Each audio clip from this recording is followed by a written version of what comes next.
This is what 4 days in the British royal calendar actually looked like in June 2026, when King Charles marked his official birthday. Between June 13th and June 16th, the royal family moved through 3 separate ceremonies: a military parade, a 700-year-old order of chivalry, and the opening of one of the world's most famous horse races.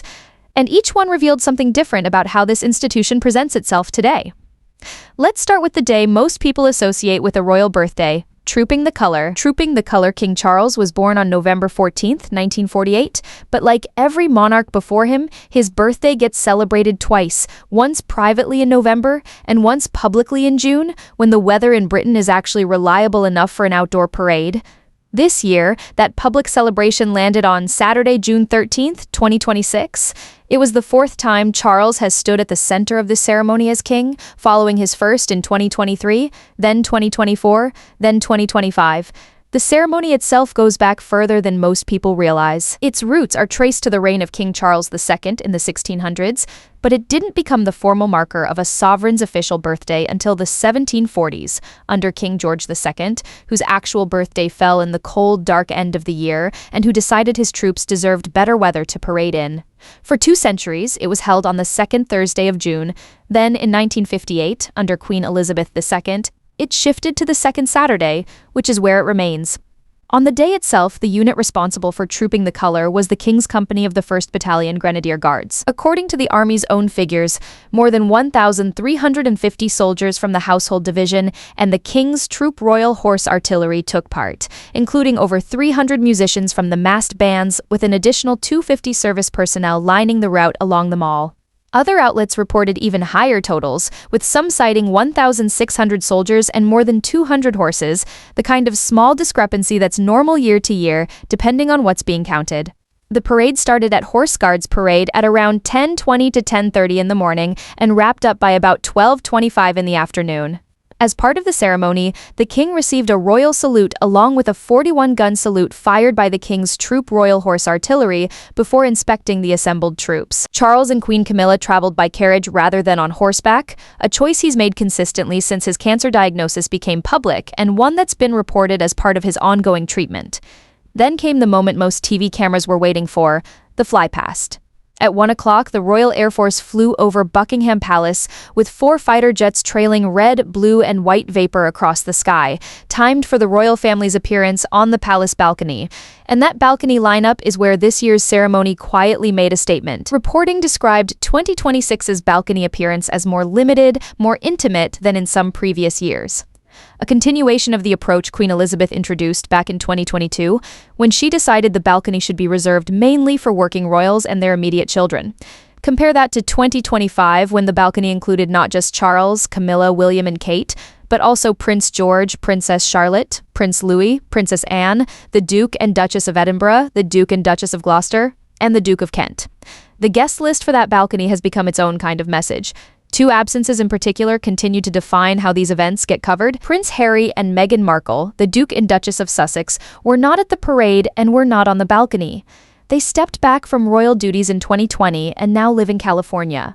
And their absence from events like this has become so expected that it's almost a story in itself. The other absence was Andrew Mountbatten-Windsor, formerly Prince Andrew, who had his royal titles removed over his associations with the convicted sex offender Jeffrey Epstein. He too was nowhere in sight. Outside the palace gates, the celebration wasn't universally celebratory. As the national anthem played, anti-monarchy protesters gathered in front of Buckingham Palace, holding signs that read, "Not my king." Some of those protesters also displayed images referencing Andrew Mountbatten-Windsor, a reminder that even on a day built around tradition and pageantry, the monarchy's more uncomfortable headlines aren't far from the surface. Despite that, reports describe thousands of people traveling into London for the occasion. The birthday honors list. Trooping the Colour wasn't the only thing happening that week. The King's Birthday Honors List, a tradition that runs alongside this event every June, with a separate list at New Year, was also published. And this year's list had a few names that reached well beyond royal circles.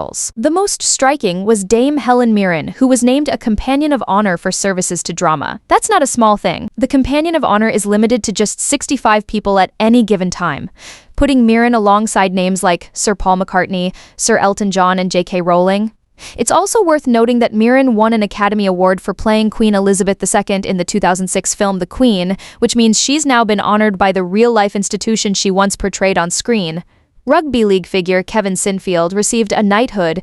6 members of England's Lionesses, the women's national football team, were also honored, and the list extended into fashion and culture, recognizing names like Charlotte Tilbury, Sandra Choi, and Claire Hornby, along with David Emanuel, who co-designed Princess Diana's wedding dress back in 1981, more than 4 decades ago. Photojournalist Dawn McCullen, broadcaster Annika Rice, and actress Lisa Riley were also on the list. Prime Minister Sir Keir Starmer commented on the announcement, framing it as recognition for people who are quietly changing lives in their communities. And this wasn't just a UK story. The same king's official birthday tradition triggered honours announcements across the Commonwealth, with New Zealand's list announced on June 1st and Australia's on June 8th, both ahead of the UK's own announcement. Garter Day? 2 days after trooping the colour, on Monday, June 15th, the royal family shifted location entirely from central London to Windsor Castle for Garter Day. If trooping the colour is about military pageantry, Garter Day is about something older. The Order of the Garter is Britain's oldest and most senior order of chivalry, founded by King Edward III back in 1348. That's nearly 700 years of unbroken tradition.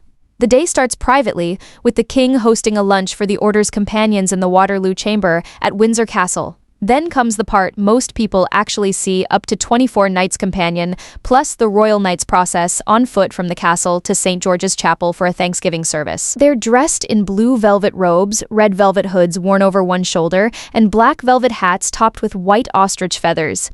If any new members are being added to the order, they're formally installed during this service. St. George's Chapel itself carries enormous weight. It's the burial place of 11 monarchs, including Henry VIII, Charles I, and, more recently, Queen Elizabeth II.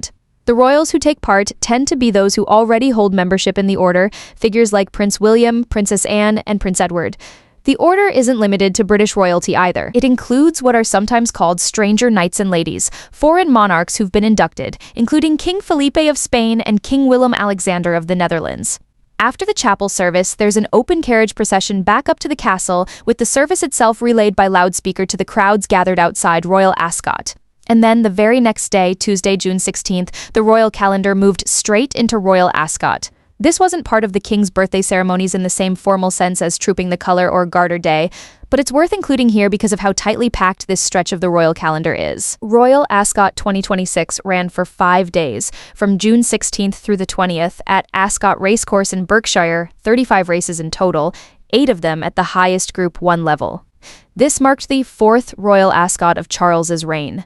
And the centerpiece, the royal procession, where the king, queen, and other senior royals arrived by carriage along the Straight Mile at 2 o'clock each afternoon, hit a milestone of its own in 2026. That procession tradition dates back to 1825, which means this year marked its 21st anniversary. Opening day featured 3 Group 1 races, including one named directly after the current monarch, the King Charles III Stakes, alongside the Queen Anne Stakes and the St. James's Palace Stakes. Later in the week came the Gold Cup on Thursday, also known as Ladies' Day, and the meeting closed on Saturday with the Queen Elizabeth II Jubilee Stakes wrapping it up.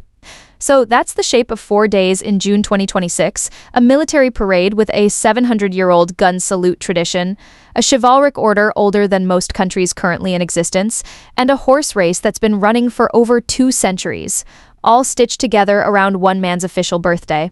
What's interesting is how much each event reveals on its own. Trooping the colour showed the institution at its most visible and most exposed, with protest signs visible just outside the gates. The birthday honours list showed how the monarchy still threads itself into modern culture, putting an Oscar-winning actress and 6 professional footballers on the same list as military officers. Garter Day showed the institution at its most insular, a private, centuries-old ceremony largely shielded from the noise of the previous Saturday. And Royal Ascot showed it as spectacle and tradition rolled into entertainment, where the royal family becomes part of the show rather than the whole point of it. 4 days, 3 very different versions of what the monarchy actually looks like in practice, and all of it built around a birthday that, technically, isn't even the king's real one.